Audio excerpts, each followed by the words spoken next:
మేము అందరి సమక్షంలో మ్యారేజ్ చేసుకుంటాము.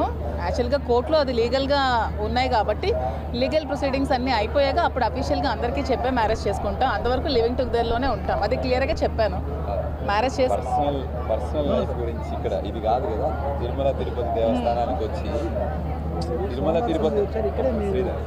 తిరుపతి దేవస్థానానికి వచ్చి ఇప్పుడు చాలా రోజుల నుంచి మేము స్వామివారికి వస్తూనే ఉన్నామండి. దానికి ఎందుకు క్వశ్చన్? తిరుమల తిరుపతి దేవస్థానానికి వచ్చి మాడా స్ట్రీట్లో వెంకటేశ్వర స్వామి గురించి మాట్లాడుకుంటున్నా. పర్సనల్ ఇది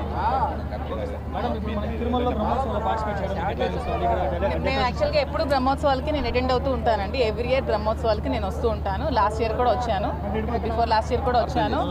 నాకు టీం ఉన్నప్పుడు కూడా నేను వచ్చి ప్రోగ్రామ్స్ అవి ఇప్పించేదాన్ని. ఇయర్ అవ్వలేదు. నేను ఎవ్రీ ఇయర్ స్వామి బ్రహ్మోత్సవాలకి నేను వస్తాను, ఎందుకంటే నేను బేసికల్గా చిన్నప్పటి స్వామి భక్తురాలు కాబట్టి.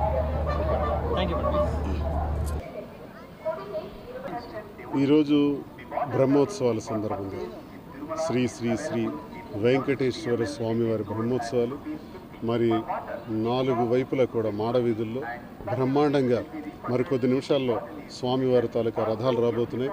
మరి చుట్టువైపులా ఎటు చూసినా సరే జనం లక్షలాది మంది ప్రజలు మరి ఆసీనులై కూర్చున్నారు. స్వామివారి రాక కోసం ఎదురు చూస్తున్నారు. నేను కూడా ఈరోజు ఈ బ్రహ్మోత్సవాల సందర్భంగా ఇలా ప్రజల మధ్య కూర్చొని ప్రజలందరి సమక్షంలో భక్తులందరి సమక్షంలో స్వామివారిని కళ్ళారా చూడాలి, ఆ వెంకటేశ్వరుని తాలూకా వైభవాన్ని కళ్ళారా చూడాలని అత్యంతమైనటువంటి ఆశతో వచ్చాను. ఉదయం స్వామివారి దర్శనం కూడా చేసుకున్నాను. బ్రహ్మాండంగా దర్శనం జరిగింది. నేను ఒకటే కోరుకుంటున్నాను, బ్రహ్మోత్సవాల సందర్భంగా స్వామివారు ఈ భూమి మీద ఉండేటటువంటి సకల జనులకి, ప్రతి జీవరాశికి, ప్రతి ప్రాణికోటికి కూడా స్వామివారి ఆశీస్సులు ఉండాలని, ఆయురారోగ్యాలతో అష్టైశ్వర్యాలతో ప్రజలందరూ సంతోషంగా ఉండాలని, మరి దేశానికి, ఈ ప్రాంతానికి, ఈ ప్రపంచంలో ప్రతి ఒక్క ప్రాంతంలో కూడా స్వామివారి తాలూకా ఆశీస్సులు ఉంటాయి. కోటాను కోట్ల మంది భక్తులు వారి కోసం ఎప్పుడు ఎదురు చూస్తున్నటువంటి సందర్భం. ఈ గొప్ప బ్రహ్మోత్సవాల కోసం కోటాను కోట్లు ఈరోజు టీవీల్లోనూ ఛానల్స్లోనూ ఎంతోమంది చూస్తుంటారు, ఎదురు చూస్తుంటారు. మరి స్వయంగా స్వామివారిని చూస్తే ఆ జీవితమే వేరు, ఆ జీవితం ధన్యమైపోతుందన్నటువంటి సంతోషంతో నేను ఇక్కడికి రావటం జరిగిందని మీ అందరికీ తెలియజేస్తున్నాను.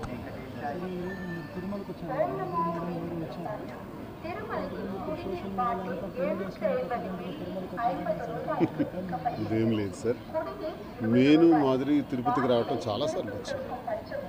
ఇది ఈరోజు కూడా రావటం జరిగింది. బ్రహ్మోత్సవాల సందర్భంగా రావటం జరిగింది.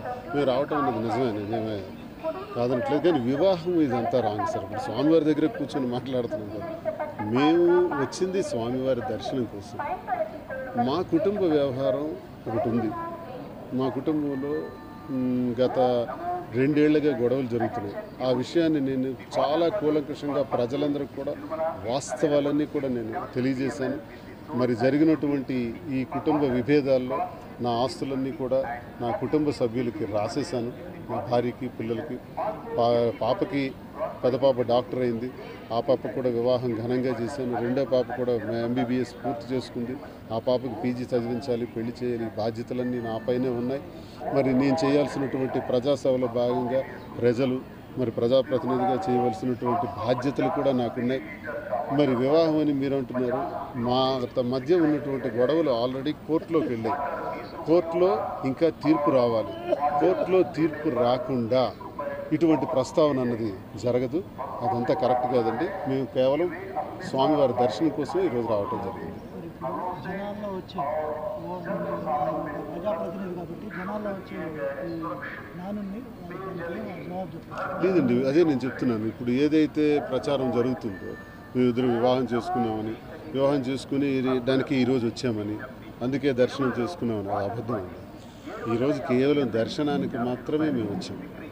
గతంలో కూడా చాలాసార్లు రావటం జరిగింది. నేను ఇదివరకు మీడియాలో కూడా చెప్పాను.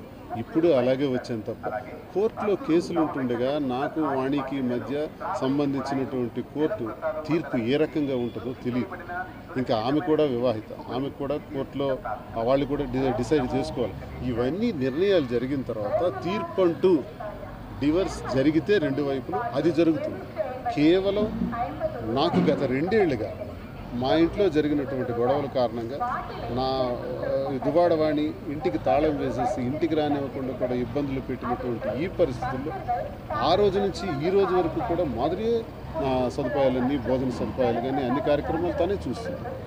ఆ రకంగానే రావటం జరిగింది తప్ప గతంలో వచ్చే విధంగానే జరుగుతుంది తప్ప ఇదేదో కొత్తగా ఈ రోజుకి ఈరోజు ఇది జరిగింది, వివాహం జరిగింది అన్నదని నేను తీవ్రంగా ఖండిస్తున్నాను. అదంతా అబద్ధం. స్వామివారి సన్నిధిలోనే మేము ఈరోజు వివాహం చేసుకోవడానికి వచ్చామని చెబుతున్నారు. అది రాంగ్. సన్నిధిలో నేను అబద్ధం ఆడతాను. స్వామివారి సన్నిధిలో నెక్స్ట్ మీ కేసులన్నీ క్లియర్ అయినాక ఇక్కడ మీ వివాహం జరగచ్చు. కేసులన్నీ క్లియర్ అయిన తర్వాత తీర్పు ఆమె ఇప్పుడు డివర్స్కి వెళ్ళాం. వాణి నేను తను కూడా నా మీద డొమెస్టిక్ వైలెన్స్ పిటిషన్స్ వేశారు. నేను డివర్స్ పిటిషన్ వేశాను. ఆ తీర్పు ఎన్నాళ్ళు అవుతుందో చూడాలి.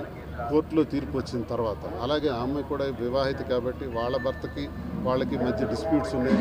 ఆ డిస్ప్యూట్స్లో ఆమెది కూడా క్లియర్ అవ్వాలి. ఇవన్నీ క్లియర్ అయిన తర్వాత స్వామివారి నిర్ణయం ఎలా ఉంటుందో అన్నీ నేను స్వామి వాళ్ళకి భక్తుడిని. నేను మా ఇంటి ఇలవేల్పు వెంకన్న స్వామి. సో వెంకన్న స్వామి ఆ నిర్ణయాలన్నీ చేస్తాడు. ఆయన ఎలా ముందుకు తీసుకెళ్తే అలాగే జరుగుతుంది. స్వామివారి సన్నిధిలోనే వర్క్ అవుతారా మీ కేసులన్నీ క్లియర్ అయిన తర్వాత? అదంతా స్వామివారికి ఆ బాధ్యత.